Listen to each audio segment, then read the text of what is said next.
23 марти соли 2023 соати 1:07 дақиқа ба вақти маҳаллӣ дар ҳудуди ҷумҳурии Тоҷикистон заминларза ба амал омад. қувваи заминларза дар маркази он, яъне деҳоти Лангар 5,6 балл, минтақаи Рашт 4,5 балл ва шаҳри Душанбе 3,4 баллро ташкил дод. маротибаи дуюм соати 7:53 ба вақти маҳаллӣ заминларза ба амал омад, ки қувваи он 4,8 баллро ташкил медод.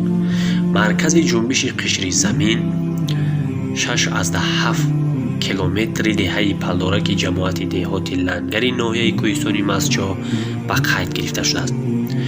ҷунбиши қишри замин дар умқи 40 километр бо қувваи 4 балл дар шаҳри Душанбе 1,2 балл ва дар минтақаи Рашт 2 баллро ташкил намуд.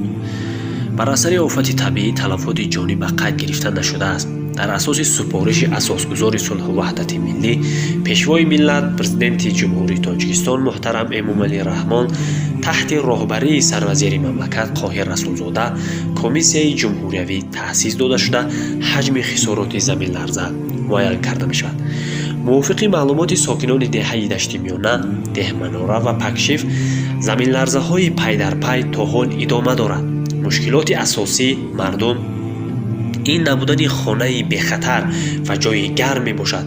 чун замин ба ҷунбиши худ идома медиҳад, аз ин рӯ мардум, кӯдакон ва пиронсолонро наметавонанд ба ҷои амн ё хонаи гарм таъмин намоянд. онҳо тӯли 10 соат зиндагии худро дар ҳавои сарди кӯчаҳо мегузаронанд. мардум мегӯянд ҳама хисороти молӣ дидааст. хонаҳо дар ҳолати садамавӣ қарор доранд.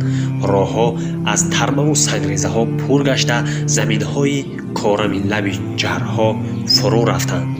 қувваи барқ хомӯш гаштааст, зеро симчӯбҳо низ дар ҳолати садамавӣ қарор доранд. оиди кӯмак ба хисоротдидагон ба мо чунин маълумот омад. ҳоло дар деҳаи Палдорак бо чархбол фуруд омадагонро мушоҳида намудем. ба мо гуфтанд, ки ба хонаҳои худ надароед. дар фурсати кӯтоҳ хисороти деҳаҳо маълум карда хоҳад шуд. ташаккур ба масъулин, дар асоси он ки ба мардуми деҳаҳои Деҳманора, Дашти Миёна ва Пакшифу Палдорак кӯмакҳои аввалини хешро мерасонанд.